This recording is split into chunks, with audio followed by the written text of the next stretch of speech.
Hello and welcome back to video classes by Konnur English Medium School. Today we will be taking up a new lesson, which is The Collectors.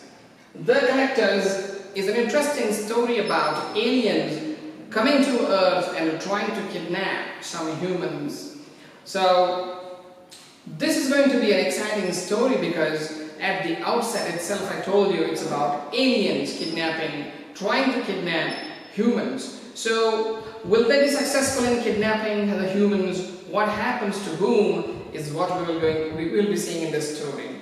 Now before we begin, there are some characters. Yes, we call it cast, right? So in the cast we see these people. So we have Mr. Hunt, Mrs. Swan and Mrs. Jones.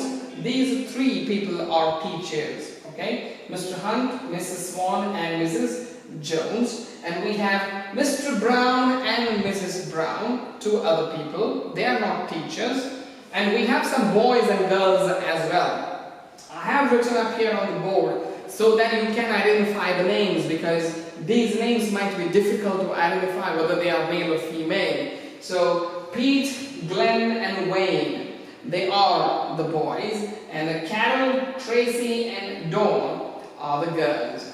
So the names you will see in the cast section of the story in the beginning in your textbook. So I want you to refer to the textbook while I read this story out for you. So as usual, we will be taking a little pauses here and there to look at the language aspect, to clarify meanings of phrases and sentences. Let's begin. So there are different scenes here because a lot of action is going to happen. So first scene number one. It's a lonely countryside. Lonely countryside is actually the outside areas of a bigger town. So this is like, a rural area where not much human settlement is seen. So you have some farms, some cultivated land, or some open land where not much activity happens. So lonely countryside, there are not many people around there. So that kind of an open area. The children are out for an adventure walk with the teachers. It's raining hard. So some teachers, these teachers, yes, Mr. Hunt, Mrs. Swan and Mrs. Jones, these teachers and some students. The students are they: Pete, Glenn, Wayne, Carol, Tracy and Dawn. So this group of teachers and students, they have come out to do an adventure walk. So they have just come out for a long distance walk. So maybe the kids live in a boarding school, so because the teachers and students live in the same campus, so they might have come out on an adventure walk, just like a walk in the outside, in the open. So they have come out and it's raining hard already. And the location they are in right now is a lonely place in the countryside, in a rural background. So what happens there is the story. Let's read. Miss Swan says, "Isn't there somewhere we can shelter?" One of the teachers says, Mrs. Swan, she says, "Well, it's raining so hard. Should we have to continue walking, or should we look for some place to find shelter? Because it's uncomfortable, walking long distances in a heavy rain like that." So the teacher, one of the teacher, she wants to know if it's possible to just look for some shelter, some place around where they could stop until the rain stopped. Mr. Hunt, the other teacher, says, "Not until we get to the village." Well, the village is nearby, but until we reach the next village, there is no place for shelter. So that means he suggested they should continue to walk. Mrs. Jones, the other teacher, there are three teachers, right? So they're all talking amongst themselves now. She says, "How far is the village? How far is the next village?" To that question, Mr. Hunt says, "Nearly 3 miles." So nearly 3 miles is a little over 4 kilometers, right? So in terms of kilometers, it's a little over 4 kilometers. So the next village is still about 4.5 kilometers. So that means they have to walk in the heavy rain for nearly 5 kilometers so that they could reach the next village. Dawn, now the children also participate in this conversation that's going on among the teachers. Dawn, the girl says, 3 miles. Oh, that's a lot of distance. That's what she refers to when she says that. Tracy, the other girl, says, I am soaked. We've all gotten so wet in this rain. So, are you saying that we have to walk for 4.5 kilometers until we reach the next village in this rain? Mrs. Swan says, the children are getting very wet. Mr. Hunt says, I can't help that. We'll just have to press on. So, when these 2 girls complain that, traveling 3 miles or 4.5 kilometers in that heavy rain, in which they have already been caught and they've already been soaked, they were not comfortable doing that. So some teachers are also against it, against that idea of continuing to walk until the next village. But Mr. Hunt says, I can't help that. That means there is nothing we can do about it. We just have to press on. We just have to continue to walk so that we can reach the village as soon as possible.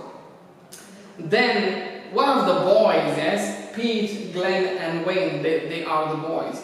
One of the boys named Pete says, can't we shelter over there, sir?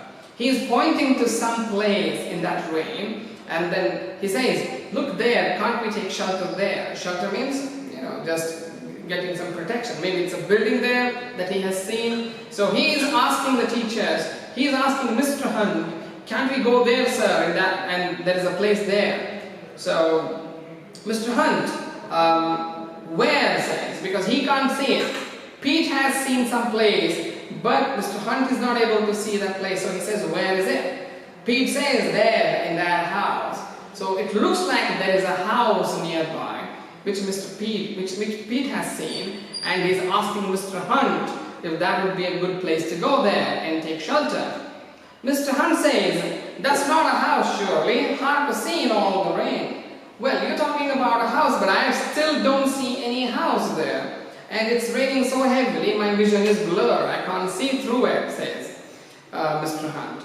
To that, Mrs. Swan says, of course it is. Try wiping your glasses. Well, it's raining. Just wipe your glasses. That means Mr. Hunt was wearing specs, right? He was wearing spectacles. So she asks him to wipe the glasses so that he'll be able to see through clearly. You're right, lonely place to choose for a house. It certainly wasn't there when I was here walking last summer. Then, after Mrs. Swan suggests him to wipe the glasses and try seeing, he does that, and then now he's able to see a house there. And even though he found the house, he is not sure how that house got there, because he says, the last time I was here, I was passing by this place, which was not very long back. Last time this house was not there. Now the house is right there, but how is it possible? And nobody builds a house in a lonely place like this. It's not a village. Village is still 4.5 kilometers away. So he is little surprised that there is a house there in the middle of nothing. And definitely that house was not there during his last visit to that place. So Mrs. Jones says, funny looking place, and even though it looks like a house, it's not exactly like a house. She says it's kind of weird, funny looking place. Miss Swan, the other teacher, says, are we just going to stand here in the downpour gaping at it? And she is frustrated because it's raining so hard, and these people, even though they have found the house, nobody is making a move, nobody is trying to move towards it. They're just arguing why the house is there, how come it was not there the last time, and why it doesn't look like a house. So she says, so are we going to just stand here and look at that house, or are we actually going to the house? Says Miss Swan, the other teacher.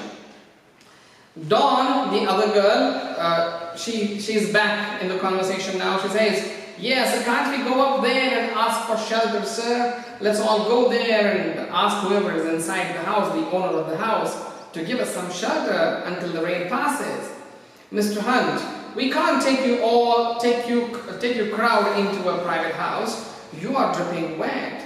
How can we take all of you into somebody's house? You're all dripping wet. So it's really not a decent idea to disturb the people in that house by putting them into trouble by asking them to give us shelter, because we are not in normal condition, we are all dripping wet.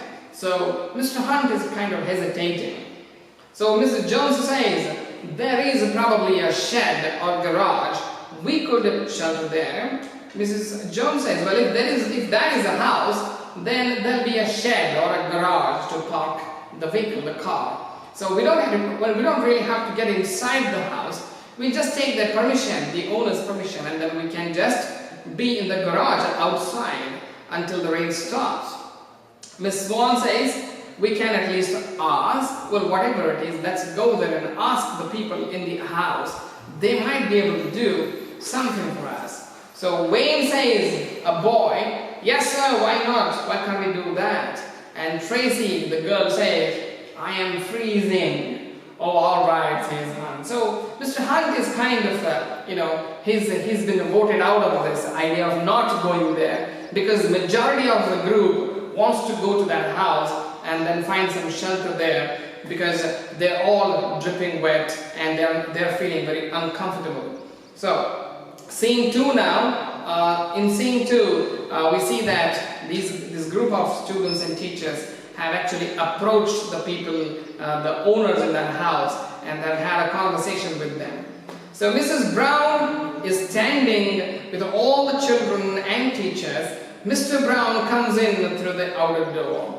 So they are inside the house. When the scene changes to scene number 2, they are actually, everybody is inside the kitchen of that house. So they have already been taken inside the house. And Mr. Brown is standing with all the children and teachers. So looks like there are 2 people in the house living there. One is Mr. Brown and the other is Mrs. Brown. So I'm sorry, Mrs. Brown is standing with all the children and teachers inside the house, and Mr. Brown comes in through the outer door. So now there is a conversation between the Browns, Mr. and Mrs. Brown, and the group of teachers and children. So I have hung up all the wet clothing in the porch, says Mr. Brown. Alright, so what he had done was he had taken their coats and other outer garment and jackets and sweaters. He had hung them up in the porch area, the outside area of the house. So because they were all dripping wet, so he took those outer garments and hung them on the hanging line probably. So he just comes in. Mr. Hunt says, I don't know why I'm still holding this walking stick. Now Mr. Hunt was probably, past his middle age. He had a walking stick in his hand, and he suddenly becomes aware of that. He was still holding it in his hand. So you carry the walking stick when you are walking. So when you stop walking, when you get inside a house, you don't continue to hold it. So you just put it somewhere. But he was still holding the walking stick. So he's surprised that he's still holding it. Mr. Brown says, give it to me, I'll put it outside with the other things. Well, Mr. Brown they were being so nice to these teachers and children, so they were very soliciting. They were treating them as if they were all their guests. So he has already helped them remove their wet clothes. Now he's also helping Mr. Brown with his walking stick. He says, well, Mr. Brown, give the walking stick to me. I will put it with other things that belong to you. So Mr. Hunt says, it's alright, I'll hang it on the back of this chair. Mr. Hunt, somehow he feels that would be not necessary. Maybe he didn't like that Mr. Brown had to go out again in that cold rain to put the walking stick outside with the other clothes. Well, he says, that's fine, Mr. Brown, I will just keep it here on the chair. So there was a chair, he just hung it on the chair. Now, keep this in your mind, this walking stick is it plays a very important part in this story. It's a very, very important thing in this story. So remember, this walking stick, which belongs to Mr. Hunt, is hung up on the chair there. It's just inside the kitchen. Mrs. Brown, now that we've all introduced ourselves, why don't you children sit down? So it's actually custom, right? It's a social custom when you go to somebody's house. If you especially are strangers to them, then you will introduce yourselves to them. They will introduce themselves back to you. So the introductions are an important part. in situations like this. So there is a situation like that wherein this group of children and teachers, nobody in that house, and people who lived in that house, they don't know them. So they have introduced themselves to each other. So they have given their names. So Mrs. Brown now says, well, now that we have all introduced ourselves, I want all the children to sit down. So that means they were all standing till this moment in the kitchen.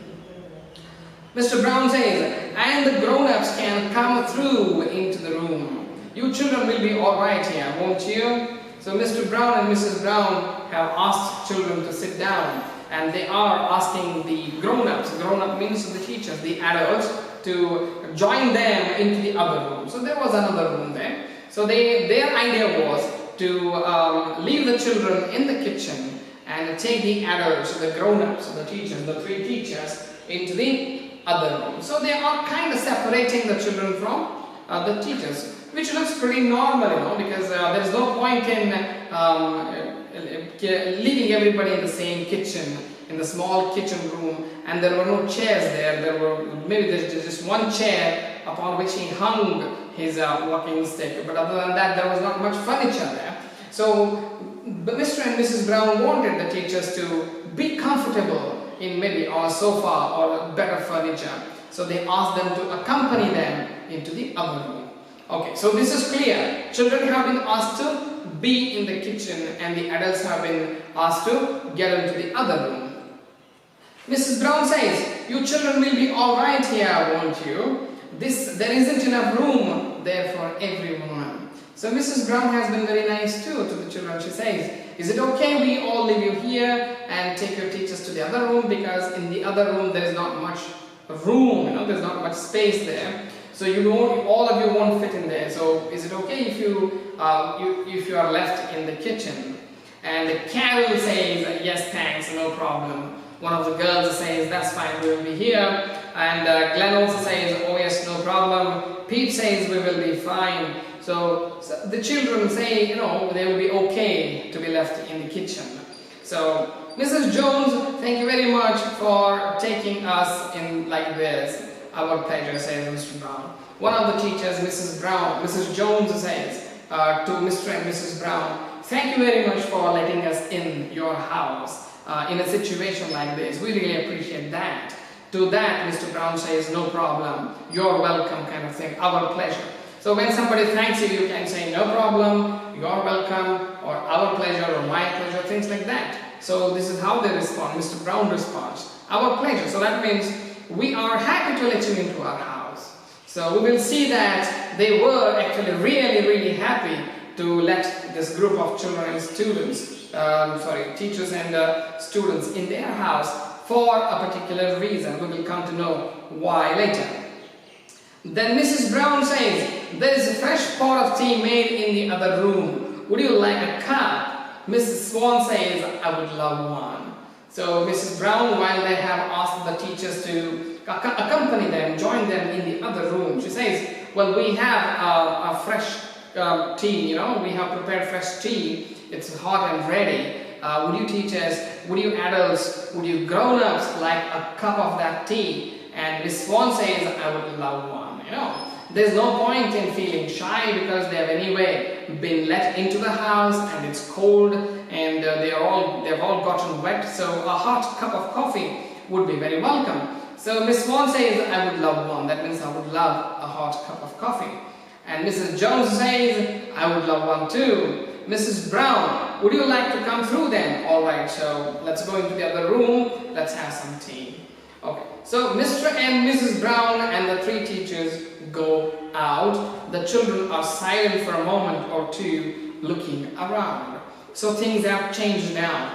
After they have been allowed to get into the house, they have been separated. Teachers have been taken into the other room so that they could have some tea, and the children have been left into the kitchen.